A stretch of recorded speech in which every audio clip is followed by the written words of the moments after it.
From the frozen ponds to the bright lights of the NHL, this is Myah Off the Bench. We're breaking down the biggest headlines, scouting the next wave of hockey stars, and diving into the journey from the junior leagues to the shows. Whether it's blockbuster trades, rising NCAA talent, or USHL stand-up, we've got it covered. I'm Maya French, your host, and if you love hockey as much as I do, you're in the right place. So let's drop the puck. Hey everybody, welcome back to Myah Off the Bench, the podcast where I talk about slap shots, goal snipes, and occasionally my wrong playoff predictions. Yeah, we'll get to that, but first, grab your sticks, buckle up, because it's the final episode of the season, and we're going to go out like a 7-game overtime thriller. All right, as usual, we're going to start off in the NHL, where the storylines are hot and playoffs are in full swing. So round 1 has already passed, and it brought drama. Florida handled Tampa in 5, Toronto beat Ottawa in 6, Carolina took down New Jersey in double overtime, and heartbreaking fashion for the Devils fans. Washington survived Montreal, and Vegas sent my Minnesota Wild packing once again. And last but not least, Dallas took out the Avalanche. And now we're into round 2. So Dallas leads Winnipeg 2-1. Mikko Rantanen is just killing it for Dallas. And we talked about this a few episodes ago, but Rantanen was a trade deadline add to Dallas, and he just totally said screw you to the Avalanche. Like it was almost like he was out for revenge, but he's just lighting it up. He's got 17 points in his last 6 games. Toronto and Florida are deadlocked at 2-2. Carolina leads Washington 2-1. Edmonton is now up 2-1 on Vegas.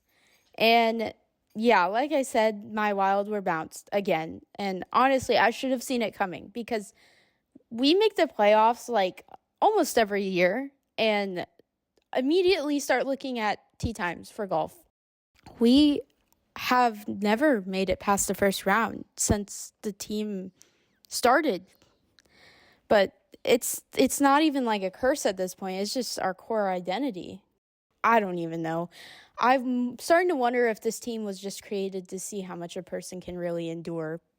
But our time is coming eventually, right? So Marc-André Fleury has officially retired. And he was just crazy. Everybody in the hockey world knows who he is. And even if you're not into hockey, there's a good chance you know who he is. 3 Stanley Cups, over 1,000 games, just one of the most universally loved players in the NHL history. He was fearless, he was flashy, and he always had that grin on his face. He was a prankster, a leader, and even though he wasn't with the Wild for long, like, once you wear green, we claim you forever. I got to meet him this year, and he was really everything you'd hope. He was humble, he was kind, he was just a total class act. He took his time with everybody. So, from one Wild fan to the hockey world, merci, Flower. You made the game more fun, you made it better, and you will be remembered forever. Now we're going to switch things to the NCAA side, and not a lot is going on. It's off-season mode, but that's okay, because once October hits, it's going to be full swing mode for these kids. So the only thing really going on in the college hockey world is the transfer portal. Now, at the time of recording this, the portal closes tomorrow, which is May 13th. And players can enter through that and make their final commitments. And one thing to point out, since I know a lot of Omaha fans listen to this podcast, Omaha is one of the only schools that have not picked anyone up from the transfer portal. Now, I'm sure we'll see some moves here soon, but just kind of an interesting note. And one stat I want to talk about from the Frozen Four is that championship game saw a 30% viewership boost. So college hockey is kind of starting to get the love that it deserves, but I really hope those numbers go up, because college hockey is just so underrated. And now I know I'm going to talk about the Wild again, but I think I almost deserve it after the heartbreak that I had to endure this season.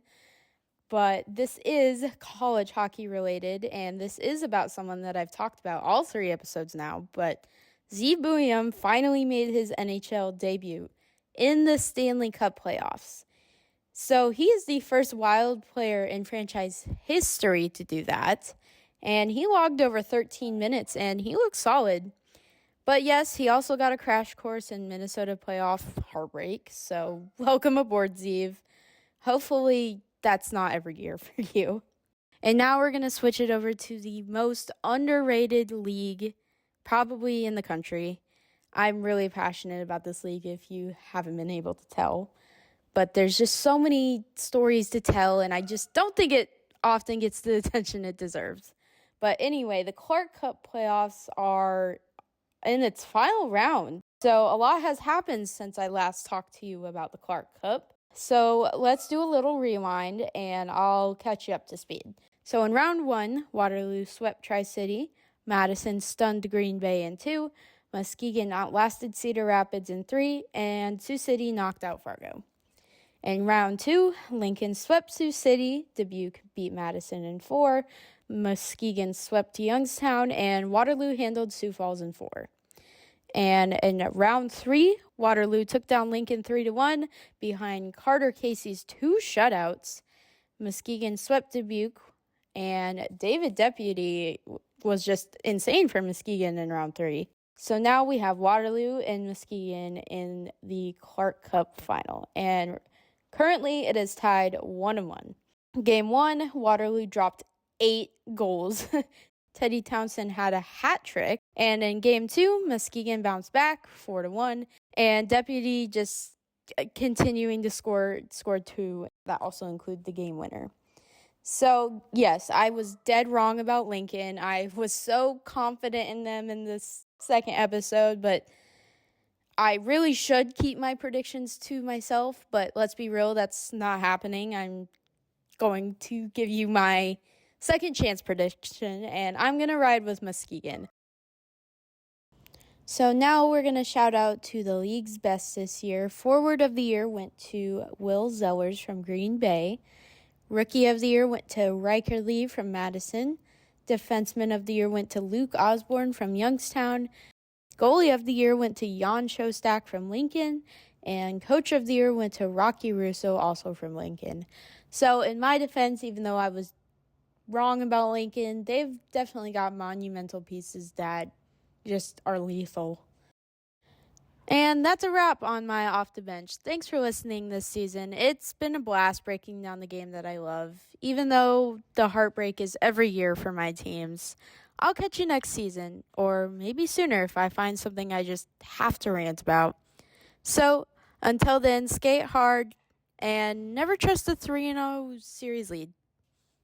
That's a wrap on this episode of Myah Off the Bench. If you enjoyed the show, follow me on Instagram at Myah Off the Bench for extra content, behind the scenes, and some updates on the next episode. Until then, keep your skates sharp, your passes crisp, and I'll see you back on the bench next time.